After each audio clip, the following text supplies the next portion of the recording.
برشه بقسماط وبعدين احط الرغيف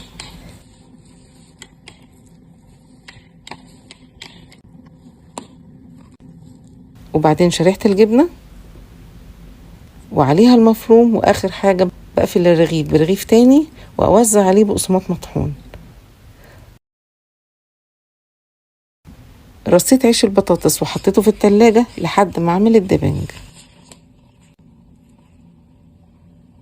في بولة ضفت معلقة كبيرة من الزبادي، عليها معلقتين كبار من المايونيز، ونص معلقة صغيرة من الثوم البودر، عليهم معلقة كبيرة من العسل.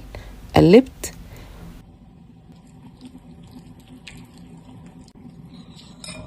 وفي بولة حطيت كوباية من المية المغلية، عليها معلقة كبيرة من الملح ومعلقة كبيرة من الشطة ومعلقة كبيرة من الخل. حطيت كمان ورقة لوري وفص ثوم مفروم، ضفت عليهم شرايح الخيار،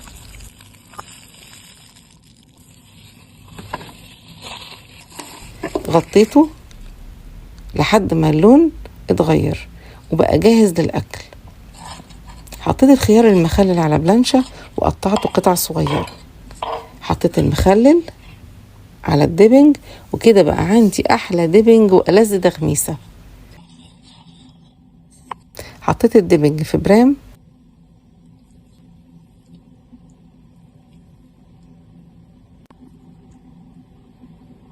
في طاسة، دوبت زبدة مع زيت وضفت عليهم رغيف البطاطس، غطيت دقايق لحد ما ياخد لون ذهبي.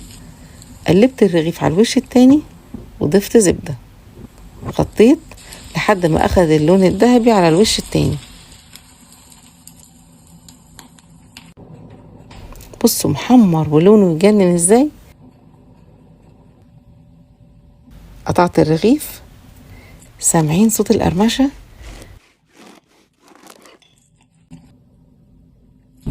جوسي من جوه.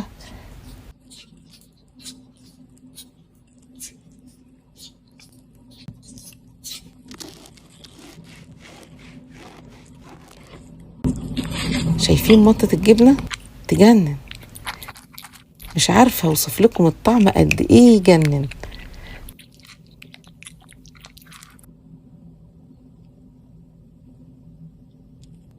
طعمه يجنن وسهل جدا، مش هيكلفكم اكتر من ربع مفروم،